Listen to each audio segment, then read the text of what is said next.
மீனராசிக்காரர்கள் இது நாள் வரை நிறைய இடங்களில் நிறைய விஷயங்களில் சாதாரண கண்ணீர் சிந்தாமல் இரத்த கண்ணீர் சிந்தினார்கள்ங்கிறது, நிறைய துக்கங்கள், தோல்விகள், துயரங்கள், அவமானங்களை சந்தித்தார்கள்ங்கிறது எல்லாருக்குமே தெரியும். மறைமுகமாக நிறைய நபர்கள் இவர்களை பார்த்து நீங்கள் வெளியே போங்கள் அப்படிங்கிறத சொல்லாமல்லாம் சொல்லலை, நேர்முகமாகவே சொன்னார்கள். அந்த கடனிலிருந்து இவர்கள் வெளியே வந்து பழைய பாக்கிகள் இவர்களுக்கு வசூலாகும்.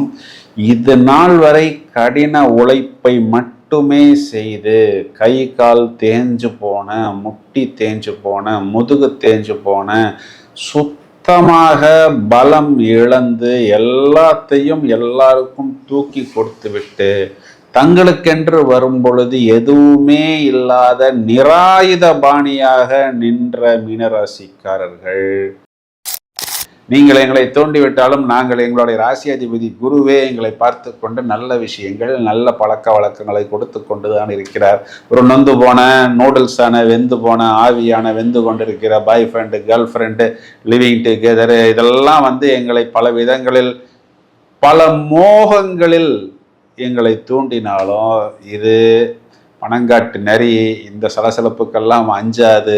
என்ன ராசியாதிபதி குரு, நல்ல பழக்க வழக்கங்கள், ஆச்சாரம், அனுஷ்டானம், பக்தி, மரியாதை, discipline is the need of the hour என்ற நல்ல விஷயங்களை போதித்து கொண்டிருக்கிறார். உங்களுக்கு வேலை இல்லை பிரதர், சீன் க்ளோஸ் உங்களோடது என்று சொல்லக்கூடிய அமைப்புக்கு சுக்கிரனை நீங்கள் இப்பொழுது தற்காலிகமாக ஒதுக்கி வைத்து விடலாம். அவருக்கு ஒரு பர்மனன்ட் லீவ் இந்த மாதம் முழுவதுமே கொடுத்திருப்பதாக நீங்கள் நினைத்து கொள்ளலாம்.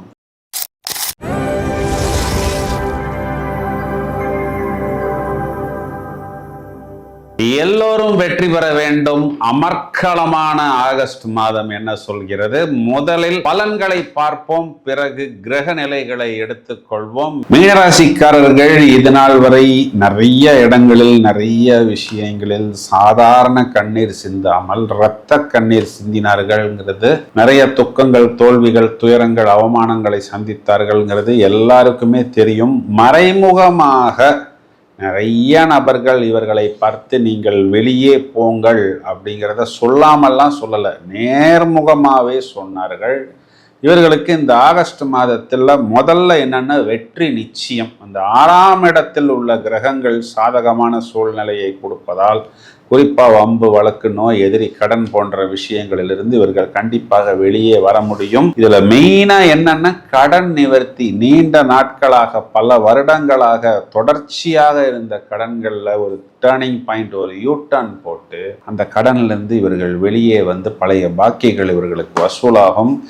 இது நாள் வரை கடின உழைப்பை மட்டுமே செய்து கை கால் தேஞ்சு போன, முட்டி தேஞ்சு போன, முதுகு தேஞ்சு போன, சுத்தமாக பலம் இழந்து எல்லாத்தையும் எல்லாருக்கும் தூக்கி கொடுத்து விட்டு தங்களுக்கென்று வரும் பொழுது எதுவுமே இல்லாத நிராயுத பாணியாக நின்ற மீனராசிக்காரர்கள் பிரச்சனைகளிலிருந்து வெளியே வரக்கூடிய காலகட்டம் அப்படிங்கிறதுனால இதனை முழுவதுமாக உபயோகித்துக் கொள்ளுங்கள். ராசியில் சாட்டன் உங்களை சுருட்டினார், உங்களை உருட்டினார், உங்களை மிரட்டினார். இப்போ அவரே சுருண்டு விட்டார். காரணம், அவர் குருவின் பார்வை, அது உங்களுடைய பார்வை தான். அது உச்ச குருவின் விசேஷ பார்வை ராசி மேல் வந்து விழுவது. அப்போ அந்த சாட்டனுடைய இருள் தன்மை நீங்கி பளபளவென்று மின்னுவது, பிரகாசம், ஒளிவட்டம், தேஜஸ், ஓரா, இதெல்லாம் ரொம்ப நாளைக்கு அப்புறம் இப்பொழுதுதான் மீனராசிக்காரர்களுடைய அகம் புறம் இரண்டு இடங்களிலும், இரண்டு விஷயங்களிலும் தெளிவாக வெளியே தெரியும். இப்போ ராசியில் இருக்கக்கூடிய சாட்டன் 10ஆம் இடத்தை பார்க்கிறது, தொழிலை. இப்போ ஏதாவது ஒரு தொழிலை தூண்டி விடுவீர்கள். ஏன்னா சாட்டன் இப்போ வக்ரம், இயல்புக்கு மாறிய நிலை. அப்போ இது நாள் வரை உங்களுக்கு நெகட்டிவை அள்ளி கொடுத்த இந்த சாட்டன் இப்பொழுது எதிர்மறையாக பயணிக்கிறது. எதிர்மறையாக பாசிட்டிவ் பலன்களை கொடுத்துத்தான் ஆக வேண்டும். 2க்குரிய செவ்வாய் 4ஆம் இடம். 4ஆம் இடம்னாவே என்ன? மெயினாக கம்ஃபர்ட், லக்ஸுரி, சுகம் ரெண்டுங்கிறது பணம். உங்களுடைய பணம் எங்கே போகுது? உங்களுடைய கம்ஃபர்ட்டுக்கும் லக்ஸுரிக்கும் சுகத்துக்கும் லக்ஸுரிக்கும் உல்லாசத்துக்கும் போகிறது. மெயினாக இடம், வீடு, வாகனம், சொத்துக்கு போகிறது. இது 10ஆம் இடத்தை பார்ப்பதனால் அதன் மூலம் ஒரு வாடகையாக இருக்கலாம், இல்லை உங்களுடைய சொந்த இடத்துல வச்சு பிஸ்னஸ் பண்ணுறது, வாடகையை கட் பண்ணுறதாக இருக்கலாம். இதெல்லாம் உங்களுக்கு ஒரு லாங் டேர்ம் பெனிஃபிட்டை கொடுக்கும். மேலும் 4ஆம் இடத்தில் செவ்வாய்க்கு நிஷ்பலம். இது நமக்கு சமாதானத்தையும் சந்தோஷத்தையும் ஒரு அஸ்திவாரத்தையும் அனுகூலத்தையும் ஏற்படுத்தித்தான் ஆக வேண்டும். 3க்குரிய சுக்கிரன் கெட்டவன் கெட்டவன் கெடட்டும், கிட்டிடும் ராஜயோகம். சுக்கிரன் ஆசைகளை தூண்டுவது, காதலை தூண்டுவது, காமத்தை தூண்டுவது, கெட்டு போகட்டும். இதெல்லாம் இப்போ நமக்கு தேவையில்லையே. ஏன்னா அவர் தானே அஷ்டமாதிபதியாக வர்றாரு. அஷ்டமாதிபதி விரயத்தில் கெட்டவன் கெடட்டும், நல்லது தான். நீ அங்கேயே ரொம்ப நாளைக்கு கெட்டு போயே இரு பிரதர். நீ வெளியில் வந்துதான் எங்களை தூண்டி விட்டு எங்களை சின்ன பின்னம் ஆக்கி விடுவ. அதனால் நீங்கள் பலம் இழந்து இருப்பது எங்களுக்கு நல்லது, சந்தோஷம், சமாதானம். நீங்கள் எங்களை தூண்டிவிட்டாலும் நாங்கள் எங்களுடைய ராசியாதிபதி குருவே எங்களை பார்த்து கொண்டு நல்ல விஷயங்கள், நல்ல பழக்க வழக்கங்களை கொடுத்து கொண்டு தான் இருக்கிறார். ஒரு நொந்து போன நூடுல்ஸான, வெந்து போன ஆவியான, வெந்து கொண்டிருக்கிற boy friend, girl friend, living together, இதெல்லாம் எங்களை பல விதங்களில் பல மோகங்களில் எங்களை தூண்டினாலும் இது பணங்காட்டு நரி. இந்த சலசலப்புக்கெல்லாம் அஞ்சாது. என்ன ராசியாதிபதி குரு, நல்ல பழக்க வழக்கங்கள், ஆச்சாரம், அனுஷ்டானம், பக்தி, மரியாதை, discipline is the need of the hour என்ற நல்ல விஷயங்களை போதித்து கொண்டிருக்கிறார். உங்களுக்கு வேலை இல்லை பிரதர், சீன் க்ளோஸ் உங்களோடது என்று சொல்லக்கூடிய அமைப்புக்கு சுக்கிரனை நீங்கள் இப்பொழுது தற்காலிகமாக ஒதுக்கி வைத்து விடலாம். அவருக்கு ஒரு பர்மனன்ட் லீவ் இந்த மாதம் முழுவதுமே கொடுத்திருப்பதாக நீங்கள் நினைத்து கொள்ளலாம்.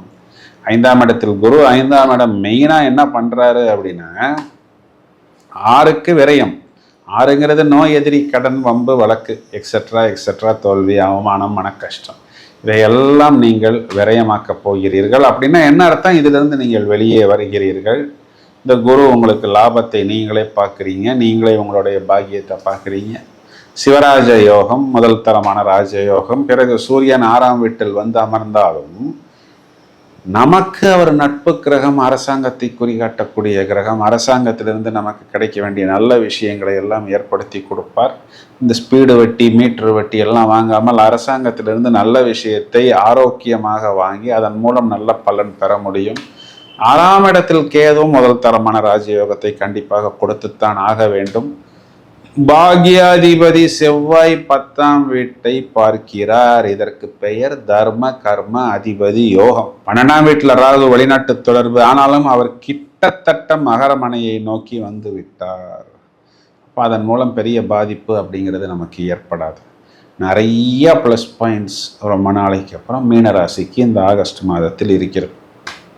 மைனஸ் பாயிண்ட்னு தேடி பார்த்தா என்ன நடக்கும் அப்படின்னா, மெயினாக நம்மளுடைய லைஃப் பார்ட்னருக்கு ஏதாவது ஒரு டிஸ்டர்பன்ஸ் ஏற்படும். என்ன டிஸ்டர்பன்ஸ் ஏற்படும்? அவருக்கு ஒரு பாய் ஃப்ரெண்டோ ஒரு கேர்ள் ஃப்ரெண்டோ ஒரு டிஸ்டர்பன்ஸ் ஏற்படும். ஏன்னா களத்திரஸ்தானத்தில் சுக்கிரன் நீசம். அந்த நீச சுக்கிரனை சனியும் செவ்வாயும் பார்க்கிறது. அப்போ நம்ம லைஃப் பார்ட்னர் நல்லவர் தான், அவர் வாட்டு சிவனேன்னு ஆஃபீஸ்க்கு போவார், ஹரே ராமா ஹரே கிருஷ்ணான்னு வந்துக்கிட்டு இருப்பார். ஆனால் என்னன்னா அங்கே அவரை டிஸ்டர்ப் செய்வதற்கு யாராவது ஒரு நபர் வருவார். ஒன்று இல்லை 2 நபர்னு தான் இங்கே ஜாதகத்தில் காண்பிக்கிறது. ஒன்று சாட்டர்ன், ஒன்று செவ்வாய். ஒருவர் ஒரு மாதிரி மென்டல் டார்ச்சரை கொடுப்பார், இன்னொருத்தர் வேறு விதமான லவ் டார்ச்சரை கொடுப்பார். லவ் டார்ச்சர் அப்படின்னா அது ஒன்லி லவ், காதல், காமம்னு மட்டும் எடுத்துக்கொள்ள வேண்டாம். இந்த முதலீடு பண்ணுங்க, இதில் நீங்கள் கரன்சி போடுங்க, இந்த இடத்துக்கு நீங்கள் அட்வான்ஸ் கொடுங்க, இந்த சிட்டில் சேருங்க அப்படிங்கிற மாதிரி ஆசை காட்டுவார்கள். கொஞ்சம் நம்ம லைஃப் பார்ட்னர் அசந்தாருன்னா குறிப்பாக மீனராசி சகோதரிகள் ரொம்பவும் கவனமாக பார்த்து கொள்ள வேண்டும். ஏன்னா இப்போத்தான் மீனராசிக்காரர்கள் ஏறி வந்து கொண்டிருக்கிறார்கள். இது காலகட்டத்தில் இந்த மாதிரி வரக்கூடிய சின்ன சின்ன டிஸ்டர்பன்ஸ் ஏதாவது ஒரு நஷ்டத்தையும் ஒரு கஷ்டத்தையும் ஏற்படுத்தாத அளவுக்கு லெஃப்ட் ரைட்டு பார்க்காமல் புதிதாக பழகக்கூடிய நபர்கள்ட்ட கவனமாக, குறிப்பாக ஆகஸ்ட் மாதம் 22ஆம் தேதிக்கு பிறகு. ஏன் சார் அந்த டேட்டை சொல்கிறீங்கன்னா, அது நாள் வரை சுக்கிரனுக்கு நீசபங்க ராஜயோகம் அப்படிங்கிறது ஏற்படுகிறது. குறிப்பா உங்களுடைய ஃபாதரே உங்களுடைய லைஃப் பார்ட்னர்கிட்ட எதுவும் டிஸ்டர்ப் செய்யாத அளவுக்கு நீங்கள் பத்திரமாக பார்த்து கொண்டால் அதுவே போதுமானது. குறிப்பா மீனராசி மாணவர்கள் எடுத்துக்கிட்டோம் அப்படின்னா, நல்ல கல்வியை இவர்கள் அனுபவ கல்வியை வெளிப்படுத்துவார்கள். இது நாள் வரை கற்ற கல்வியை இவர்கள் வித்தையாக காண்பித்து சம்பாதித்து விடுவார்கள். ஏன்னா 2 4 10ஆம் இடத்தை பார்க்கிறது. 4ல் இருக்கிற செவ்வாய் விசேஷமாக 11 லாபத்தை பார்க்கிறது. அங்குதான் செவ்வாய் உச்சமடைகிறார். குறிப்பா வயதில் மூத்த நபர்கள் எடுத்துக்கிட்டோம்னா இந்த ஒபேசிட்டி, சுகரு, மேலும் இந்த அதிகமான உணவு, இனிப்புகள் இதெல்லாம் எடுத்துக்கொள்ளாமல் ஒரு பேலன்ஸ்டு டயட்டு, ஹைஜீனிக் டயட் எடுத்துக்கொள்வது, ஃபிட்னஸ், வாக்கிங் போன்ற விஷயங்களை பத்திரமாக தங்களை பாதுகாத்து கொள்வது நிறைய உடல் உபாதைகளிலிருந்து வெகு எளிதாக வந்துவிடலாம். உங்களுடைய குழந்தைகள், உங்களுடைய நிதி, உங்களுடைய டெபாசிட், சேவிங்ஸ், அரசாங்கம் சம்பந்தப்பட்ட விஷயத்தில் உங்களுக்கு அனுகூலமான பலன்கள் கண்டிப்பாக கிடைக்கும். குறிப்பாக இந்த ஃபார்மா இண்டஸ்ட்ரியில் இருப்பவர்கள், real estate, engineering, architecture, metals போன்ற வியாபாரங்களில் இருப்பவர்களுக்கெல்லாம் ஒரு ஜாக்பாட். குறிப்பாக மெடிக்கல் ஃபீல்டில் இருக்கிறவர்கள், அதையும் தவிர டீச்சிங், பேங்கிங், நிறைய இந்த பெரிய பெரிய ப்ரொஃபஸர்ஸ், எஜுகேஷ்னல் இன்ஸ்டிடியூஷன் வைத்திருப்பவர்கள், precious metals, gold, silver, ornaments வியாபாரம் செய்பவர்கள் எல்லாம் ஒரு நல்ல மாற்றத்தை, நல்ல ஏற்றத்தை கண்டிப்பாக பெற முடியும். வியாழக்கிழமைகளில் ஆஞ்சநேயர் வழிபாடு, செவ்வாய்க்கிழமைகளில் தொடர்ச்சியாக நரசிம்மர் வழிபாடு கண்டிப்பாக மீனராசிக்காரர்களுக்கு ஒரு நல்ல உச்சத்தையும் உயரத்தையும் ஏற்படுத்தி கொடுக்கும். நாம் இவ்வளவு நேரம் பார்த்த இந்த பலன்களுக்கு உண்டான கிரக நிலைகளை எடுத்துக்கொண்டால், ஆகஸ்ட் மாதம் 3ஆம் தேதி செவ்வாய் என்ற கிரகம் மிதுனராசி மண்டலத்தில் சஞ்சாரம் செய்து அவர் எங்கு உச்சமடைகிறாரோ மகர ராசி மண்டலத்தை விசேஷ பார்வையாக பார்க்க இருக்கிறார். இந்த மாதம் முழுவதுமே சாட்டர்ன், சனீஸ்வர கிரகம் வக்கர நிலையில் உக்கிரமாக சுக்கிரனை பார்த்து கொண்டிருக்கிறார். சுக்கிரன் இந்த மாதம் முழுவதுமே நீசம்.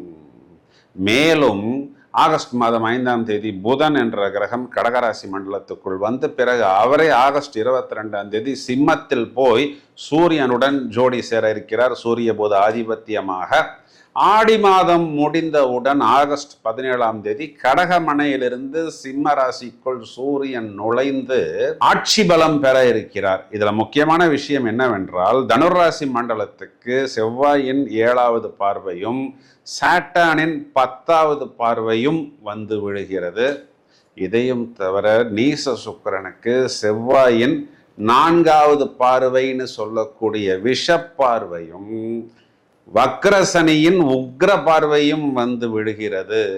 அப்போ சுக்கிரன் குறிகாட்டக்கூடிய காதல், காமம், களத்திரம், உல்லாசம் போன்ற விஷயமெல்லாம் நிறைய பேருக்கு தாறுமாறாக சில ராசிகளுக்கு தாக்குவதாகவும் சில ராசிகளை மேலும் தூக்கி கொடுப்பதுமாக இருக்கிறது.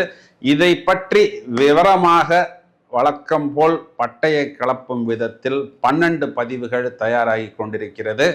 எனவே தொடர்ந்து இணைப்பில் இருங்கள். இந்த பதிவை உங்களது நண்பர்களுக்கு ஷேர் செய்யுங்கள். வாழ்த்துக்கள். Thank you friends.